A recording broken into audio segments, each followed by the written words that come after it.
You take a seed, you plant it, you grow it, you dry it, you roll it, you smoke it. You take a seed, you plant it, you grow it, you dry it, you roll it, you smoke it, and it goes down smooth. Hey! Spanning the continent to bring you the truth about cannabis and marijuana law reform. I smoke pot and I like it a lot. The Russ Belville Show. The voice of the marijuana nation. It's like marijuana ought to be legalized. Good people smoke marijuana. Now, here's your host, Radical Russ Belville. Good day, tokers and tokettes and non-toking lovers of liberty. It is Thursday, March 2nd, 2017, and it's got to be 420 somewhere in the world. It's episode number 899, and coming up on today's show, our guest is private prison expert Patrick Nightingale from Law Enforcement Action Partnership.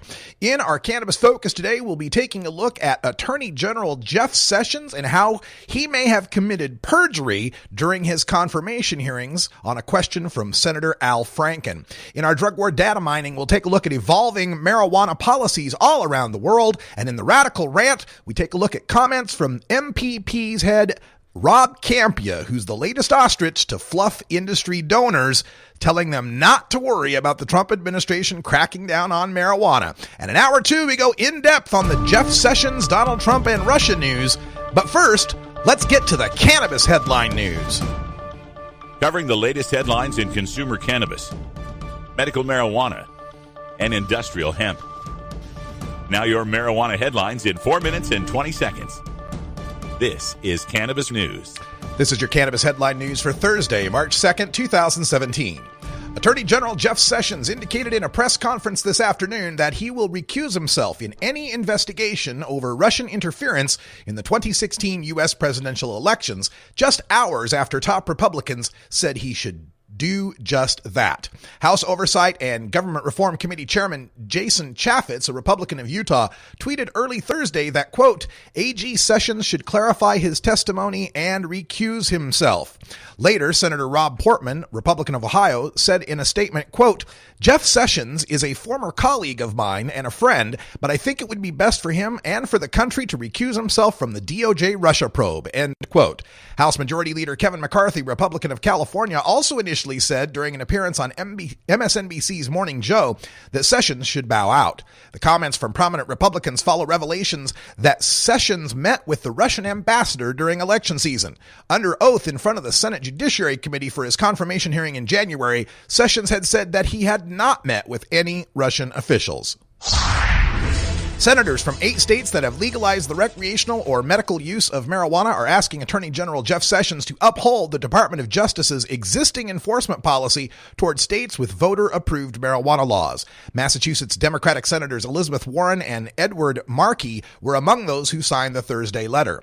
Massachusetts voters backed the recreational use of pot last year. The senators point to comments by White House spokesman Sean Spicer suggesting stepped-up enforcement of federal laws against recreational marijuana.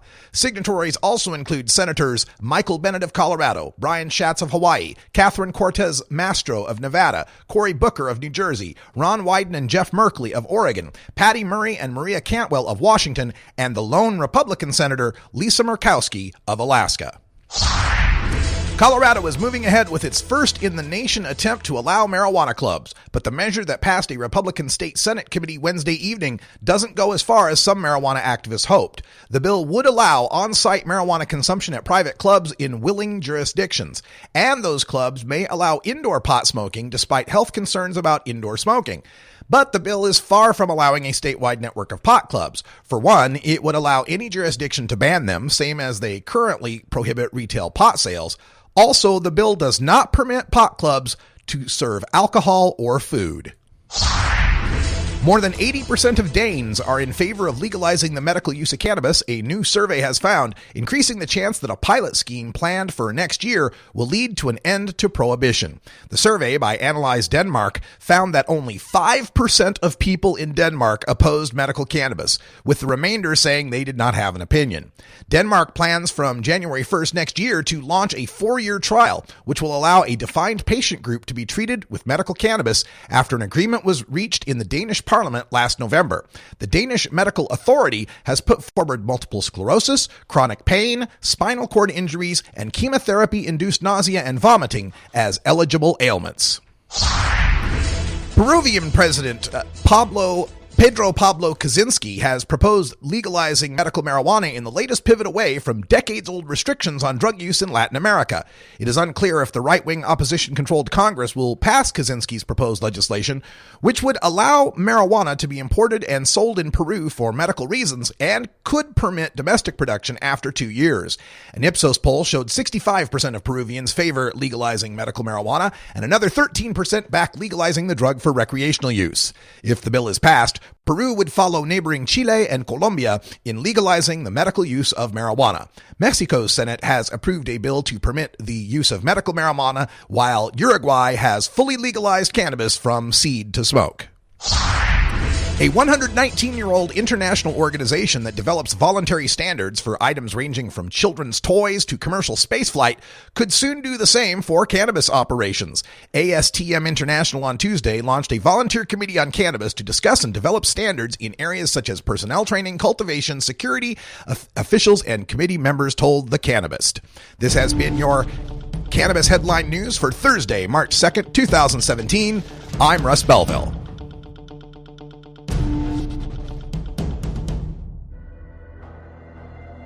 In the interest of fair and balanced journalism, the Russ Belville Show presents the anti-drug public service announcement of the day.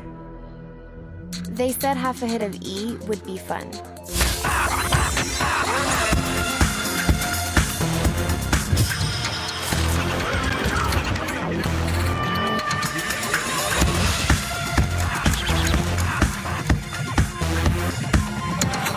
They said half a hit of E would be fun. They lied. Find out the truth about drugs. drugfreeworld.org. This has been the Russ Belville Show's anti-drug public service announcement of the day, exclusively on RadicalRuss.com.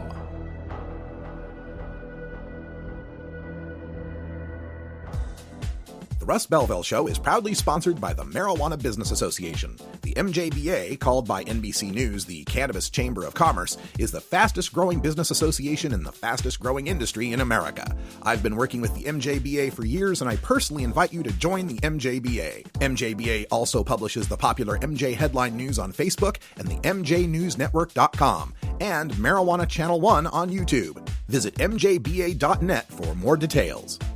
You're not high. You're listening to the Russ Belville Show. I drank beer heavily and tried drugs enthusiastically. All right, maybe you're high, too. Good for you. NORMAL stands for Responsible Adult Cannabis Use. If cannabis use is causing problems in your life, consider taking a break or seeking medical assistance. Consider ceasing cannabis use if you have a family history of mental illness. Don't drive or operate heavy machinery while impaired by cannabis use. Cannabis use is not without risks, even though the risks are far less than those posed by legal drugs. The world of cannabis is evolving at a frenetic pace.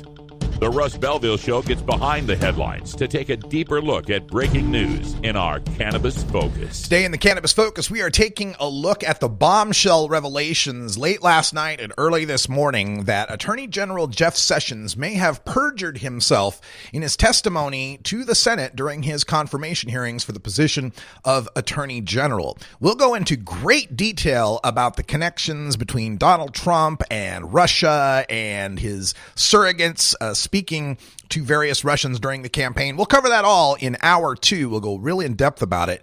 But for this segment, I just want to stick to the idea that the Attorney General who said good people don't smoke marijuana is on the hot seat right now and in danger of losing his job. Here is the audio in question. This is Jeff Sessions testifying to the Senate on his confirmation as Attorney General last month, and a question from Senator Al Franken from Minnesota. And if there is any evidence that anyone affiliated with the Trump campaign communicated with the Russian government in the course of this campaign, what will you do? Senator Franken, I'm not aware of any of those activities. I have been called a surrogate at a time or two in that campaign, and I not have communications with the Russians, and I'm unable to comment on it. So he says that he is aware of nobody in the campaign. He's not aware of anybody, any surrogates, and noting that he is himself a surrogate for the Trump campaign, Senator at the time, Sessions, said he had no contact. There's no contact with the Russians. And of course, the story came out last night that indeed there was a meeting, 2 different meetings between Senator Sessions, who was stumping for Donald Trump, and the Russian ambassador. So that would be the Russians, right? So clearly lied in the Senate. This is serious. This is perjury. This is testifying under oath to the Senate and committing perjury. Jeff Sessions, could you tell us how serious it is when someone who's in a position of trust in the federal government commits perjury to the Senate?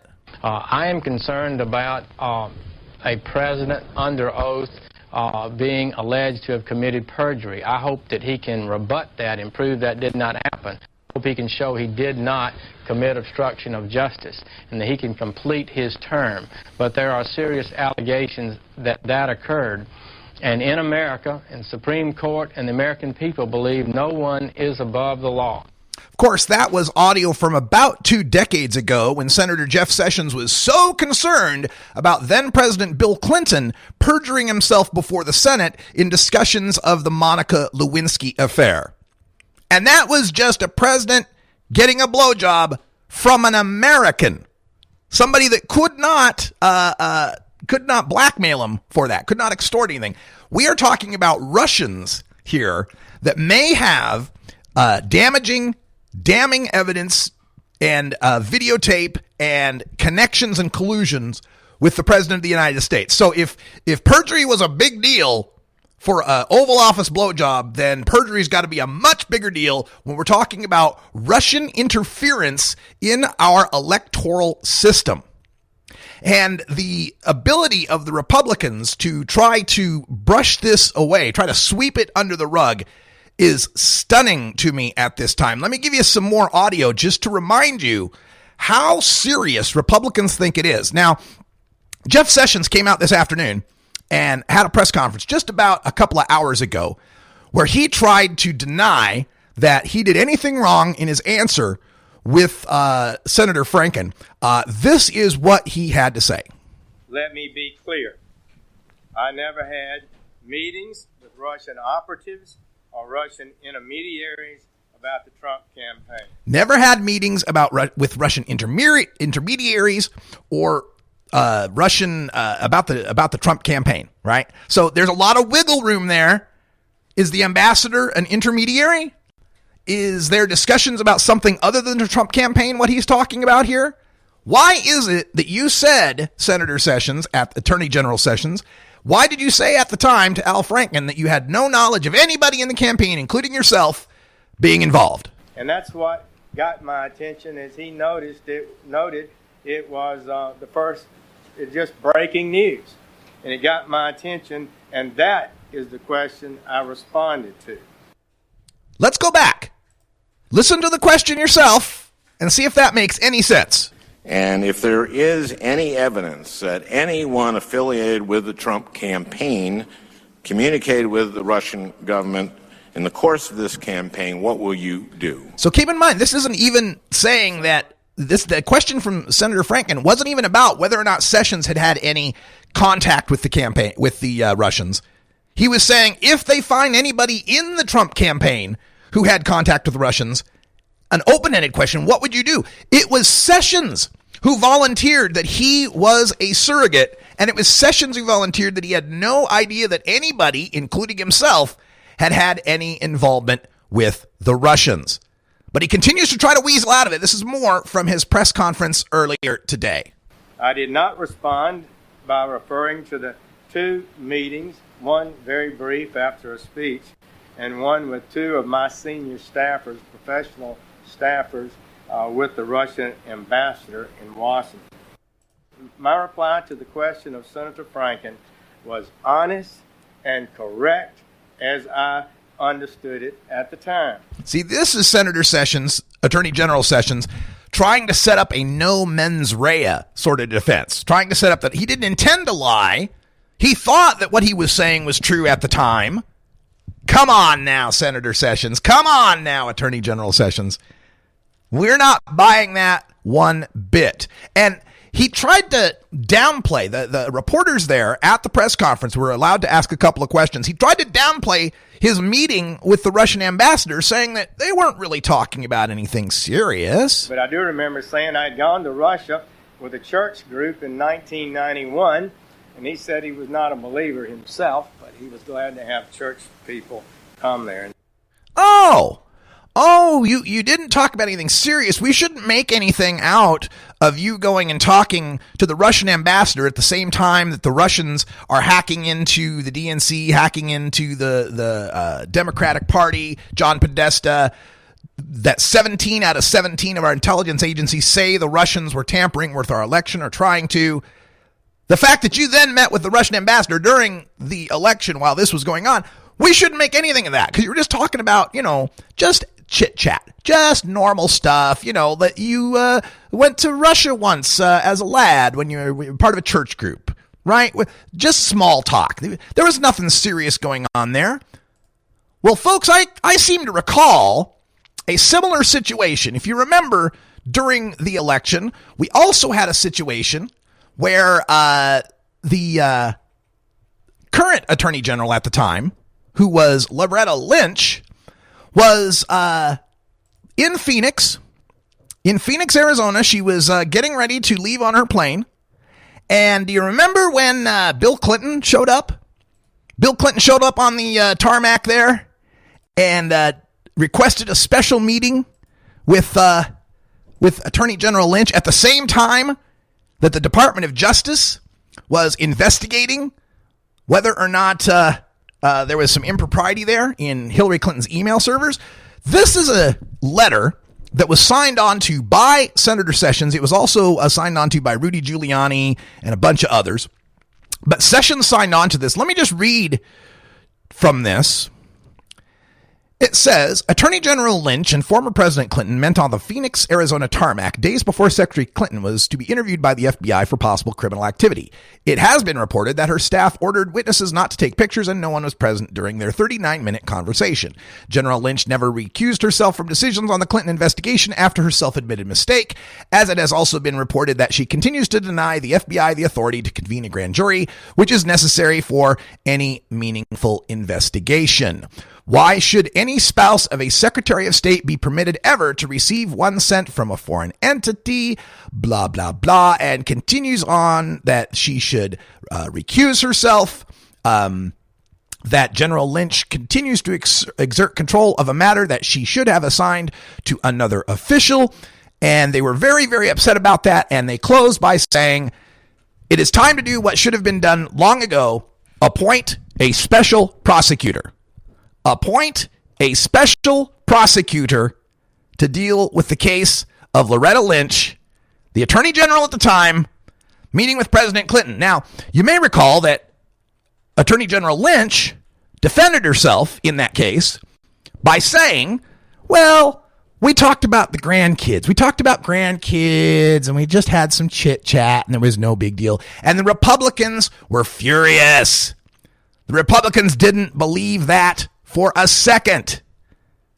And so why now does Attorney General Jeff Sessions think he can get away with this excuse that was the same excuse Loretta Lynch tried to give, that, oh yeah, it looks bad, but no, there's nothing going on here. There's nothing you need to worry about. Everything's okay. This is all on the up and up. As it was, Loretta Lynch, in an interview with Jake Tapper on CNN, came to express regret for that particular meeting. So in retrospect, I'm sorry, Mr. President, it'd be inappropriate for us to talk. You wish you'd said that? Well, I do regret sitting down and having a conversation with him because it did give people concern. And as I said, my greatest concern has always been making sure that people understand that the Department of Justice works in a way that's independent and looks at everybody equally. So there you go. A way that's independent and looks at everybody equally. It's a mystery! It's a mystery wrapped in a riddle inside an enigma! All right, that sound means that it's 20 after. It's 4:20 in the Mountain Time Zone. Happy 4:20 to our friends in Denver, Colorado, and all throughout the Rocky Mountains. We're going to take a break, and we'll have more on this Trump, Russia, Sessions, Spicer controversy in hour 2. Stay tuned. We're right back after this.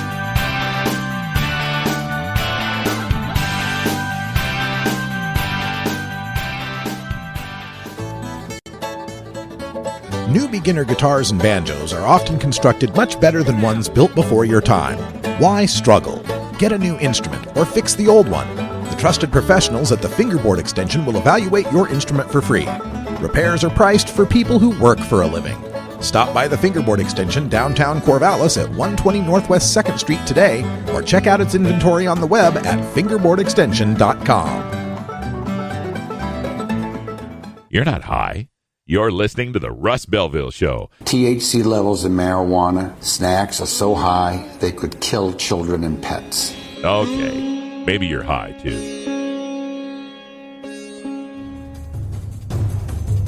Warning. Hits taken on this show are larger than they appear. Do not try this at home. These people are professionals. Or at least they aim you to say that. Hey, this is great, man. A public service message from the Russ Belville Show.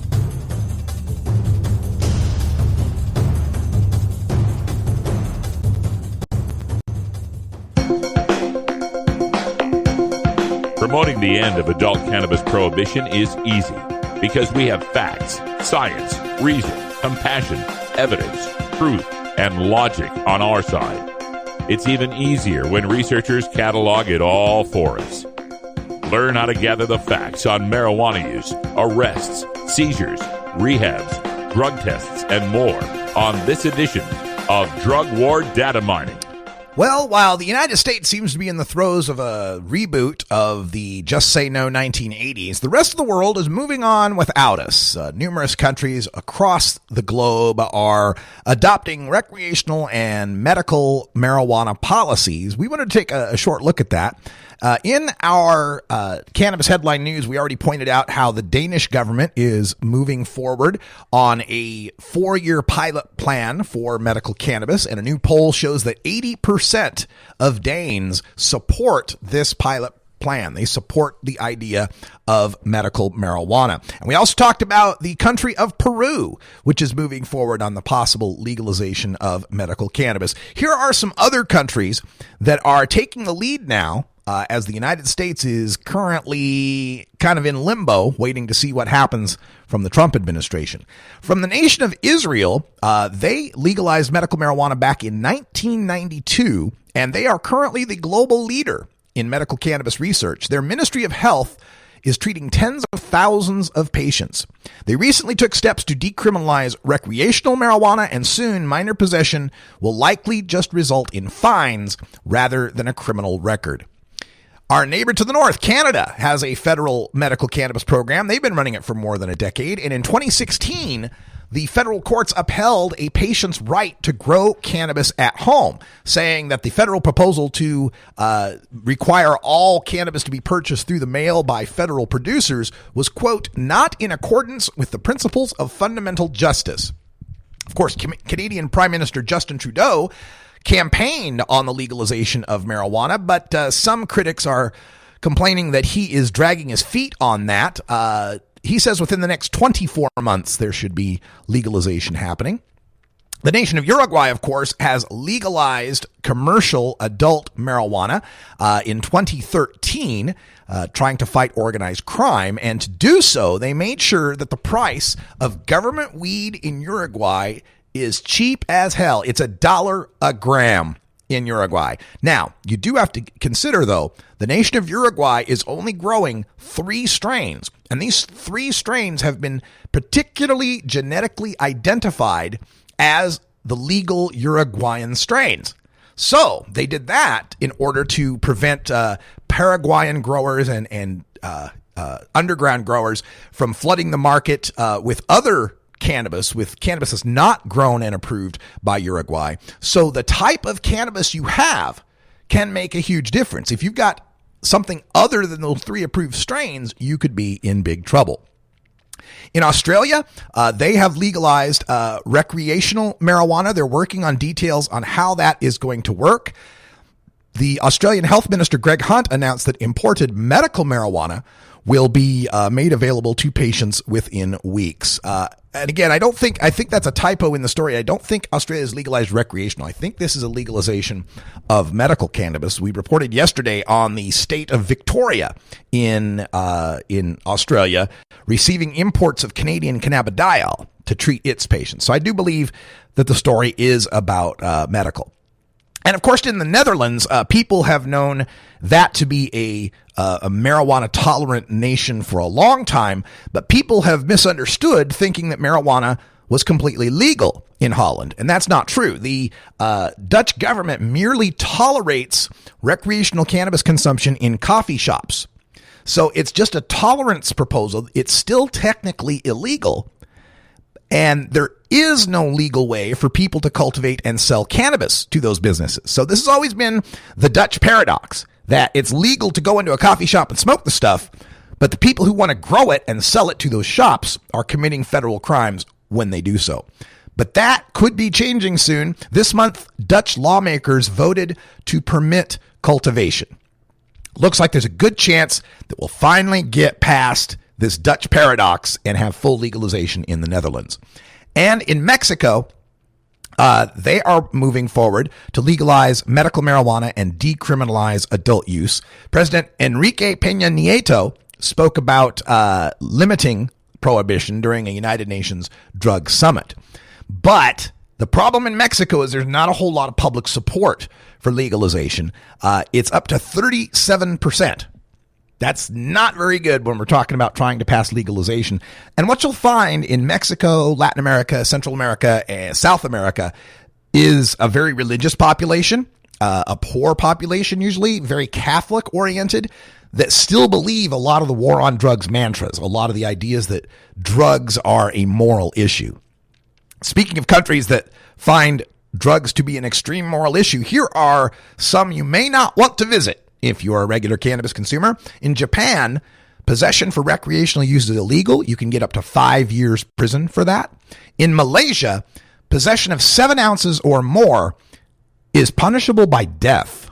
You can get the death penalty in Malaysia. In Nigeria, possession is illegal. You can get up to 12 years in prison for personal use and up to life in prison for trafficking. In Saudi Arabia, possession for recreational use is illegal and punishable by 6 months or more in jail. And possession for sale can result in execution. You can get the death penalty in Saudi Arabia for selling a bag of weed. And in the United Arab Emirates, possession is illegal, and the punishment for that can be up to 4 years in prison.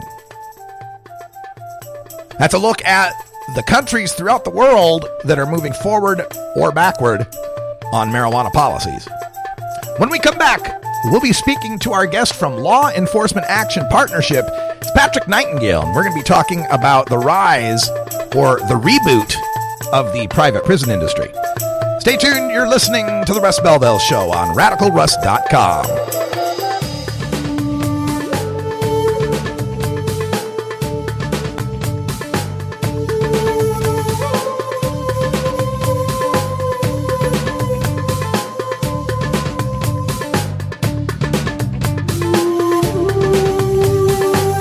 This is the Russ Belville Show on CannabisRadio.com.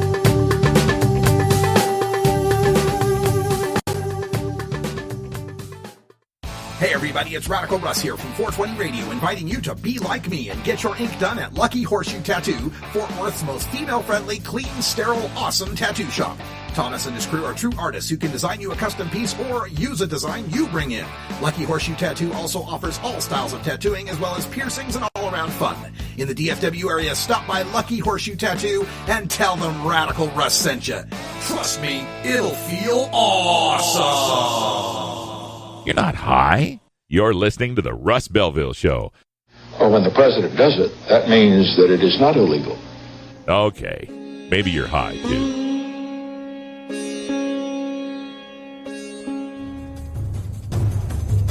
Warning. Hits taken on this show are larger than they appear. Do not try this at home. These people are professionals. Or at least they pay me to say that. Yeah, baby! Yeah. A public service message from the Russ Belville Show.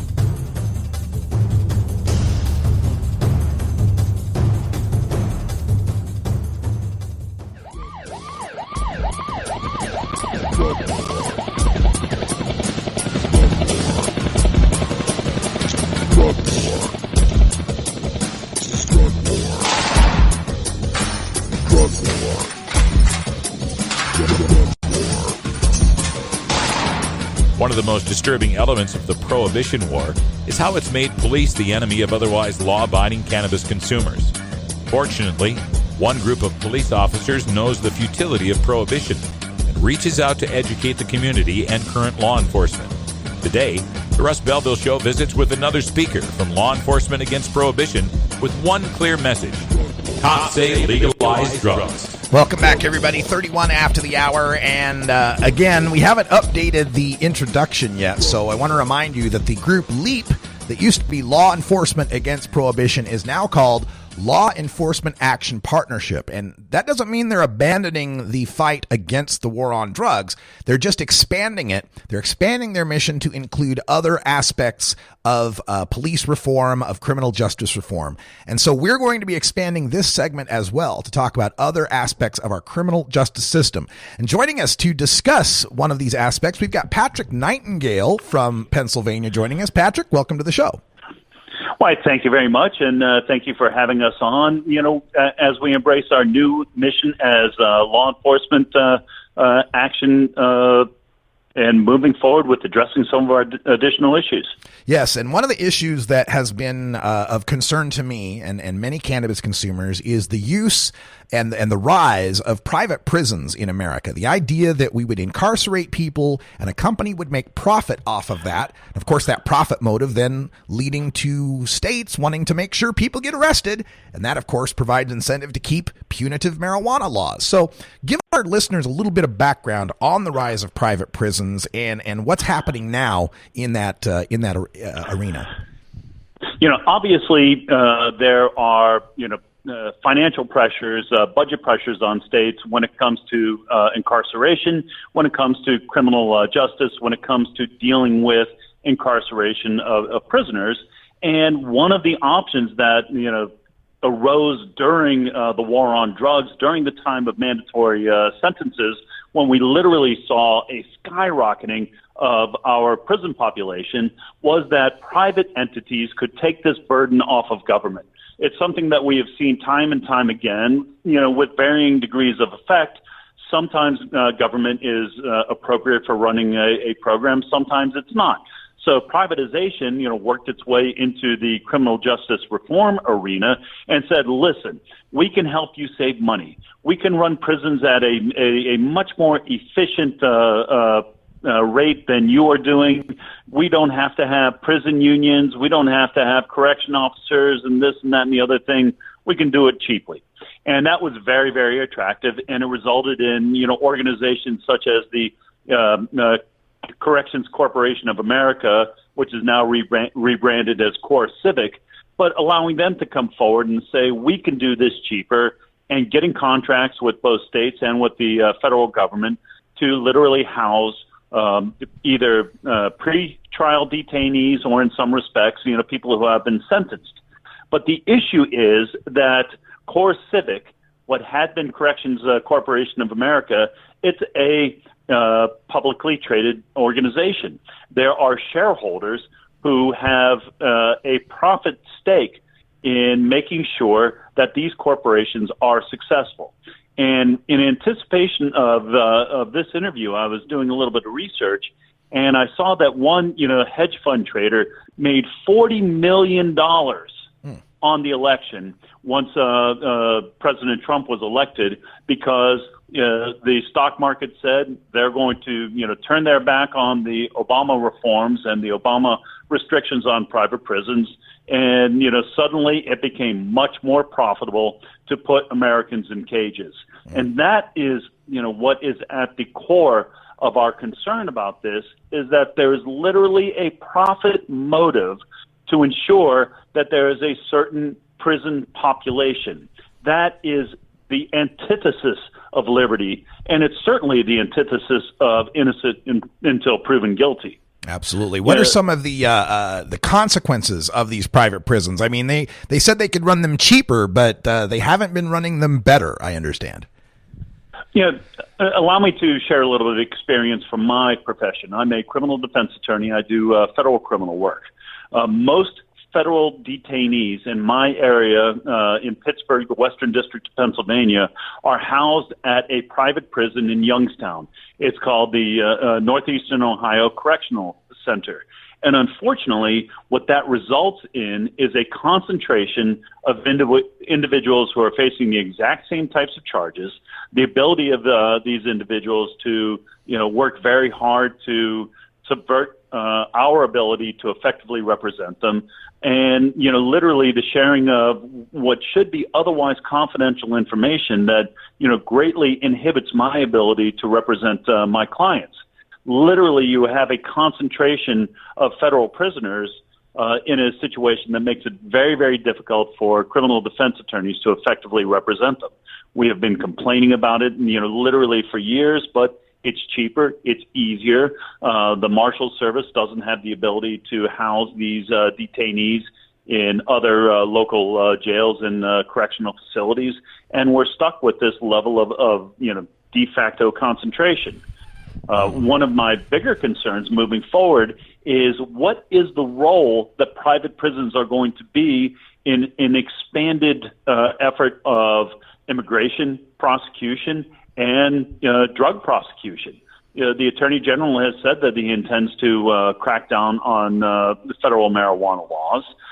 We have seen some reform recently in terms of federal mandatories, but if this administration and this Attorney General wants to return to maximum prosecution of the war on drugs, maximum prosecution of the war on cannabis, and using every mandatory and every sentencing advantage that the federal government has at its disposal, it's going to need more bed space. So literally, let's get private prisons back in the mix, and let's get ready to put more people in them. I think that's what this administration is going to do. Yeah, that's my take on this as well. And do you have any figures on the results of these private prisons on the prison population themselves, as far as recidivism, abuse, medical treatment, or any other controversies that might be involved in the private prison industry? Well, we've got about 10% of state prisoners that are being housed in the private prison industry, and about 20% of federal prisoners. And one of my biggest concerns is that individuals in these entities are going to be engaging in, for lack of a better term, prison labor, slave labor. The first time I encountered this concept when I was a young prosecutor, I thought to myself, that's great. It gives prisoners something to do. It's better than just locking them in their cells all day long. But the reality is, what are we going to be experiencing with a private prison industry? Because you're still going to have this mass of prisoners who need something to do. And, I've seen, some very concerned posts and comments that say, wait a minute, we're going to crack down on illegal immigration and then arrest all these illegal immigrants, putting them into the private prison industry, and then exploit them for the same level of labor that they were doing before they became federal detainees or federal prisoners. And that temptation, even if that might be a gloom and doom scenario, is something that is realistic. It's my concern that the private prison industry will be pressured to maximize profits, and part of that will be exploiting prison labor. I just don't believe that it is something that a society that prides itself on liberty and freedom should ever be flirting with. But now it is not only an option, but it's de rigueur. It's something that is routinely utilized by the United States Marshal Service and now, once again, by the Bureau of Prisons. What are some of the strategies our side can use to fight back against private prisons? I mean, it seems like there's not really a constitutional issue, although I think there ought to be somehow. But what are some of the strategies? Some of the strategies is simply criminal justice reform. We need to incarcerate fewer Americans, and we can accomplish that first and foremost by readdressing mandatory minimum sentences for nonviolent drug offenders. That, if you look at the rates of federal incarceration over the past 30 to 40 years, it has really skyrocketed when it comes to mandatory minimums and, in large part, mandatory minimum sentences for nonviolent drug offenders. We need to ensure that we continue to press this message that these types of mandatory sentences are inappropriate. We need to ensure that our legislators understand that the role of the judge and the role of the appellate system is critical, and you simply cannot strip this away and give it to a prosecutor whose sole interest may be in closing the case, and have these mandatory minimum sentences continue. It's my concern that that is something that this current administration is going to potentially re-embrace with its law and justice type of attitude that it has expressed time and time again. And while I believe that support for law enforcement and police is critical and important in our society, that doesn't mean doubling down on what we see as failed policies such as mandatory minimum incarceration, which has done absolutely nothing to address the rates of drug use. So if it's not doing anything, why continue the policy? And I'm concerned that we are doubling down on that right now. Yeah, it seems to be that way at the federal level. The Sessions Department of Justice is already looking at rolling back or Obama era guidelines on the use of mandatory minimums. I believe it was Jeff Sessions who lamented the Justice Department not charging people and writing down the weight of their drug charge so they could avoid mandatory minimums. So if the feds look like they're going to go back to the future, so to speak, back to the 80s on this kind of stuff, is the battle then best held at the state level at this point? There's a difference between state and federal prosecution.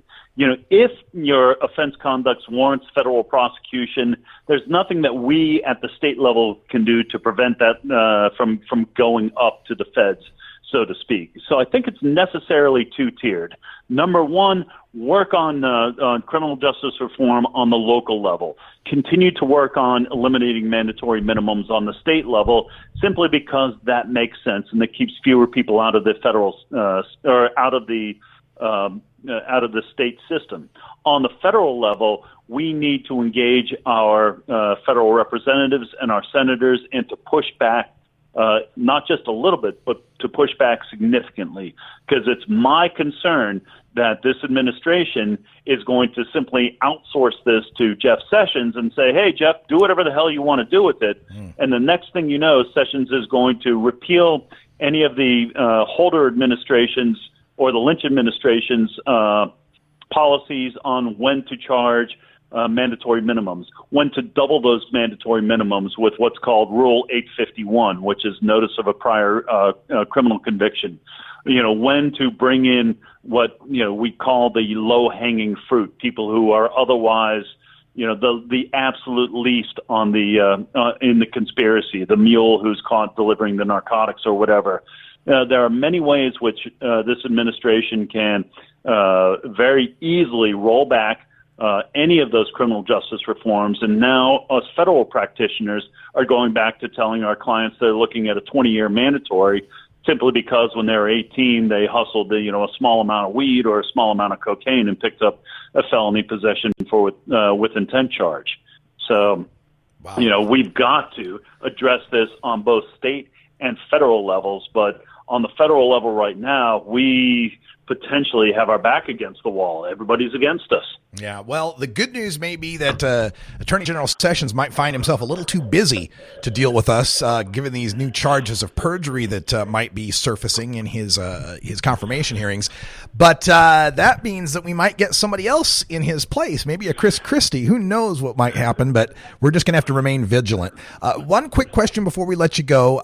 People from LEAP have been joining my show for years and years and years now, talking about the mission as law enforcement against prohibition. Some of my listeners are concerned that with the rebrand of Law Enforcement Action Partnership, there will be a lack of focus or a loss of focus on the issue of drug prohibition. Could you address that concern?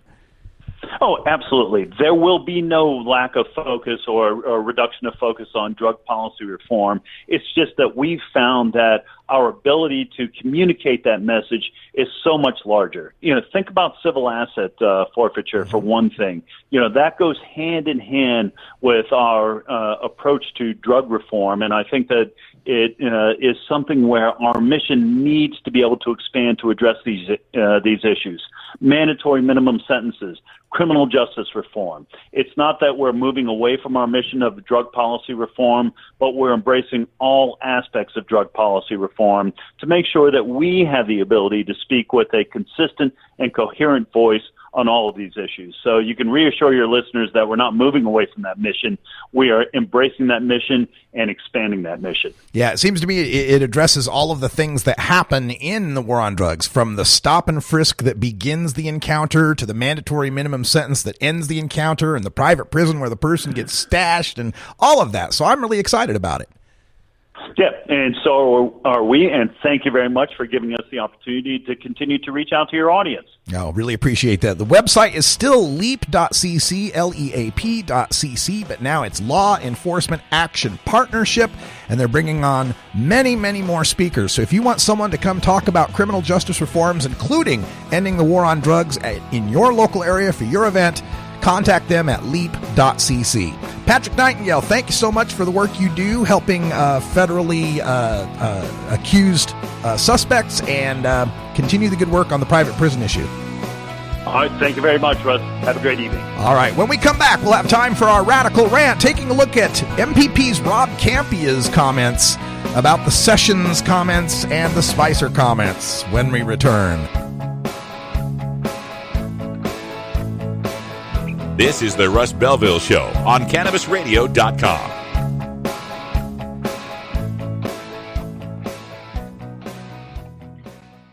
You know Herb Thrasher from the Herb Thrasher Flower Hour. Now get ready for Herb Age Designs for the proud cannabis consumer. Herb Age Designs, lifestyle gear for the 420 friendly. Herb Age Designs. We've got Frisbee golf discs and durable hemp gear. Herb Age Designs. We've got shot glasses, drinking glasses, coffee mugs, and beer cozies. Check us out on Facebook and online at herbagedesigns.com. And follow Herb Age and Herb Thrasher on Twitter. You're not high. You're listening to the Russ Belville Show. They will smoke weed and sell pot at state fairs. All right, maybe you're high, too. Good for you.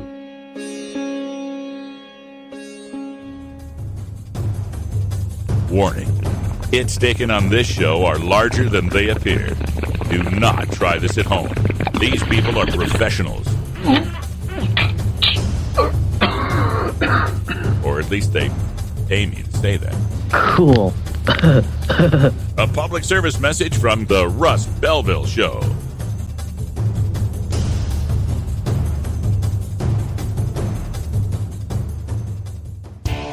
Total war against public enemy number one. 10 federal criminal penalties for 1 ounce of marijuana. Marijuana is probably the most dangerous drug.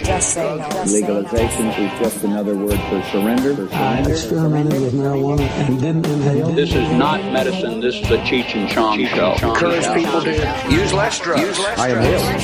That was the point. I think it would be a mistake to legalize. Negative reports coming out of Colorado. People don't smoke marijuana. Radical Rant. Today in the rant, I want to talk about some comments from the founder and executive director of the Marijuana Policy Project, Rob Campia, who yesterday penned an article in the Huffington Post entitled, "White House Issued a Marijuana Civics Lesson, not a marijuana policy.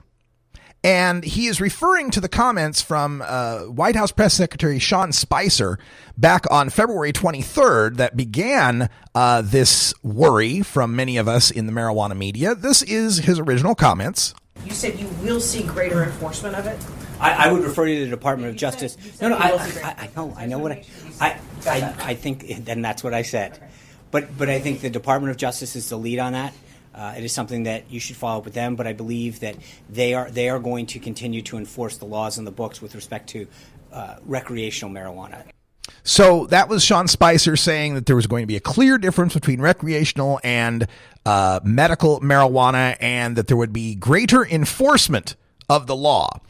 And I have been talking about this for the past couple of weeks, and noting how it seems to me that everybody in the marijuana movement who's on the industry side, whose jobs rely on making sure big money donors keep kicking money down to get businesses formed, to get laws enacted, that the people who are on that side of this issue are all saying, hey, don't panic. Everything's okay. They haven't said they're going to do anything yet. They said states' rights. They said they'd respect states' rights. It's all going to be okay. Which I believe is to assuage the fears of the donors and to keep them from closing their wallets.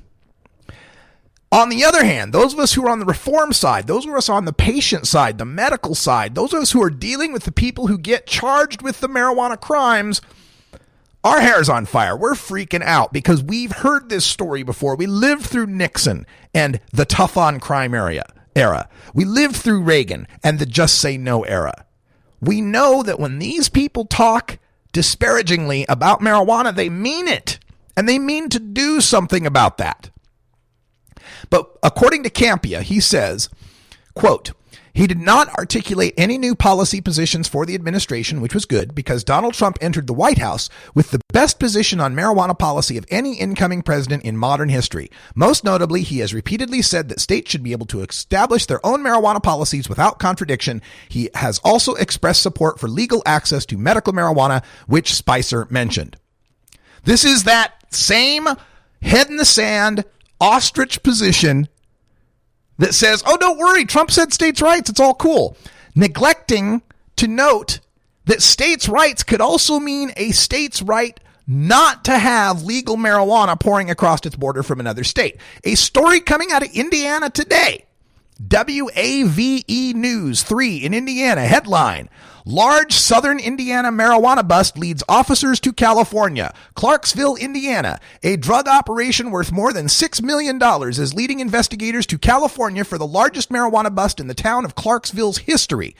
They have 4 folks that they busted for this. The marijuana seized 2,600 pounds. And what they found, quote, it was the packaging of the marijuana that caught officers' attention. The investigation was then turned over to the narcotics unit. Police later learned the pot was grown and wrapped in California. Police say the alleged California dealers Indiana dealers fly to California and stay overnight in at least 16 hotels. They pick up the drugs and deliver them to local dealers, etc., etc. So the administration has made numerous comments about the Cole memo and how it could be used to identify whether or not people should be prosecuted under our controlled substances laws. And they have pointed out that the Cole memo hasn't been enforced. That's their point, is that we look at this Cole memo and the state, that's great conditions that have been set up here. Don't let it get to kids. Don't let it go across state borders, etc. But nobody's been auditing that. And then they see a case like this Indiana case, 2,600 pounds of California marijuana wrapped in commercial packaging. And that's going to be all the excuse they need to say, see, Cole memo violation, time to raid somebody.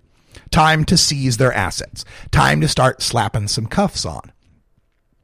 Now, people can have their opinions, and Campia can have his opinion about whether or not they're serious about this. But keep in mind, people are making financial decisions based on the opinions of the leaders in the marijuana movement.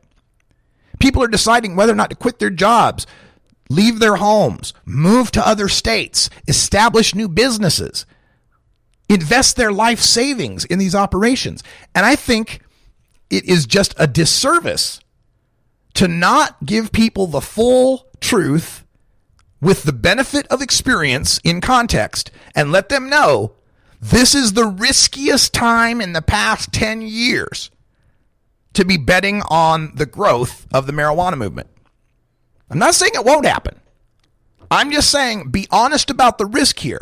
Be honest about what people like Donald Trump think of marijuana legalization, what Spicer, what Sessions think about legalization. Because since February 23rd, we've heard a whole lot more comments. And I'm sure Rob Campy has heard these comments too since February 23rd, because he wrote this article on March 1st. Here's some of the things Donald Trump thinks about marijuana legalization. He said this in his joint address to Congress just a couple days ago. We've defended the borders of other nations while leaving our own borders wide open for anyone to cross and for drugs to pour in at a now unprecedented rate. Our terrible drug epidemic will slow down and ultimately stop.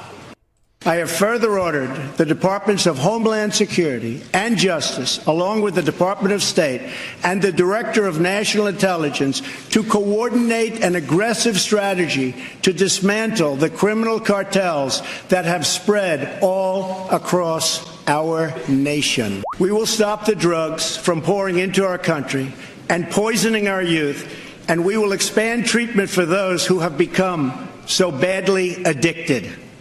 So when you hear comments like that, the apologists will say, see, he's talking about Mexican cartels. He's talking about drugs pouring over our border. He's not talking about state legal marijuana because he states' rights. But folks, every single one of the state legal operations that's going on right now is under the definition of the Controlled Substances Act and RICO, a cartel, a drug trafficking organization. So I think people are hearing a lot of what they want to hear.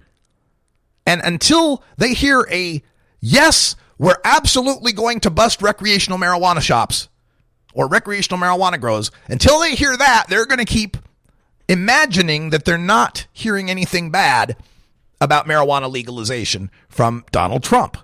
And the crime and the gangs and the drugs, this American carnage stops right now. This administration is packed with drug warriors, people who believe things like the gateway theory, for God's sake. They go on to more serious drugs, which tends to happen. You can deny it if you want to, but it tends to happen. There'll be even greater causes. They believe that the marijuana today is super powerful. And I think the drugs today are more powerful, they're more addictive. They think people get addicted to marijuana. Lady Gaga said she's addicted to it and is not harmless. They think that it causes schizophrenia. Marijuana users have abnormal brain structure and poor memory, and that chronic marijuana use may lead to brain changes resembling schizophrenia. And they will flat out deny the science that is right in front of their face as to the benefits of marijuana. Marijuana is a cure for opiate abuse. Give me a break. I mean, this is the kind of argument that has been made out there, to just almost a desperate attempt to defend the harmlessness of marijuana or even its benefit. So I am not at all in the same camp as MPP's Rob Campia, who also throws some shade at NORML in his article, saying, quote, I was surprised to see that allies within the marijuana policy reform movement were also contriving a fight where none exists. According to a hyperbolic statement from one allied organization, quote, Spicer declared war on much of the cannabis community yesterday when he announced the Trump administration intends to engage in the greater enforcement of federal anti-marijuana laws, end quote.